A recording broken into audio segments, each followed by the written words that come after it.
खड़े हुए देवगढ़ में नए नए और रंग-बिरंगे मनुष्य दिखाई देने लगे। प्रत्येक रेलगाड़ी से उम्मीदवारों का एक मेला सा उतरता। कोई पंजाब से चला आता था, कोई मद्रास से, कोई नए फैशन का प्रेमी, कोई पुरानी सादगी पर बिता हुआ। रंगीन एमा में चोंगे और नाना प्रकार के रंग और बच्चों देवगढ़ में अपनी सज-धज दिखाने लगे। लेकिन सबसे विशेष संख्या ग्रेजुएटों की थी, क्योंकि सलंग की कैद न होने पर भी सलंग से पर्दा तो लगा रहता है।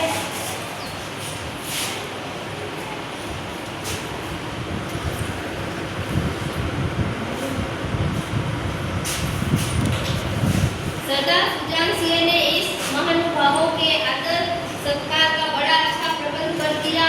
हर एक मनुष्य अपने जीवन को अपनी बुद्धि के अनुसार अच्छे रूप में दिखाने की कोशिश करता था। मिस्टर 9 बजे दिन तक सोया करते थे। आजकल वे बगीचे में टहलते हुए उषा का दर्शन करते थे।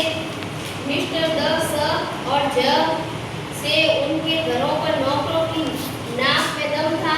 लेकिन ये सज्जन आजकल आप और जनाब के बगैर नौकरों से बातचीत नहीं करते थे। मिस्टर 10 किताब से घृणा थी, परंतु आजकल वे बड़े बड़े ग्रंथ देखने पढ़ने में डूबे रहते हैं। जिससे बात कीजिए वह नम्रता और सदाचार का देवता बना मालूम देता है।